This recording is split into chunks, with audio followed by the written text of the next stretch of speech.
पहले तो हम अपने पार्टी के कार्यकर्ता को धन्यवाद देना चाहेंगे कि लगभग 45 दिन से जो जिस स्पीड में खटे, सारे जात धर्म को साइड करके बहुत मजबूती से लड़े।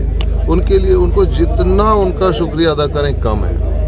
और महागठबंधन के साथी भी बहुत प्यार से लड़े और हमारे दाहिने साइड बैठे हुए चाणक्य को ऊपर वाला बाहर कर दिया। बहुत सारा फैक्टर आ गया। और सच बात बता रहे हैं कि वो मैया सम्मान योजना, हमको लगता है कि लेडीज लोग, अब उनके पति भी बोले होंगे कि फलनवा को वोट दे दो, नहीं मानी है, तेरे धनुष में जाके ठोकी है। तो ये सब सारा फैक्टर रहा। सबसे बड़ी बात है कि जनता बहुत ज़्यादा विश्वास की और हमारे कैडर उनको मोबिलाइज करने में 100% कामयाब हुए। क्योंकि वो लोग जो अपना पॉलिटिक्स किए थे, जो अपना घुसपैठिया ये सब जो बनाए थे, घुसपैठिया वही लोग हो गए। यूपी से आके झारखंड में घुसपैठिया हो गए, असम से आके घुसपैठिया हो गए, मध्य प्रदेश से आके घुसपैठिया, वो लोगों को पब्लिक माना।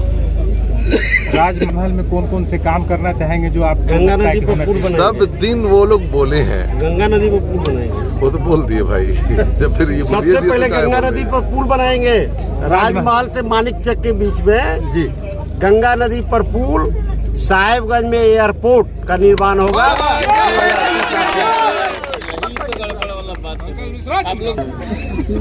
विधायक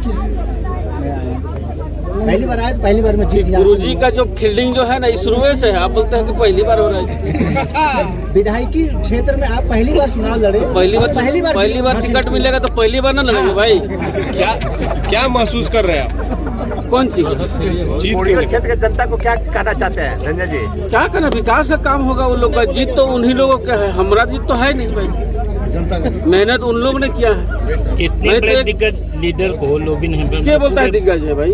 पूर्व मंत्री हैं और बाकी विधायक है, उसको आपने हराया, तो ये तो गलत सवाल है भाई। दिग्गज वो नहीं है। दिग्गज हमारे झारखंड मुक्ति मोर्चा के नेता दिग्गज, जो जीता वही दिग्गज। जिस टाइम उसने जेएमए में थे उस टाइम दिग्गज थे ना। अभी तो बीजेपी में चले, क्या अपने आपको दिग्गज समझ रहे थे क्या?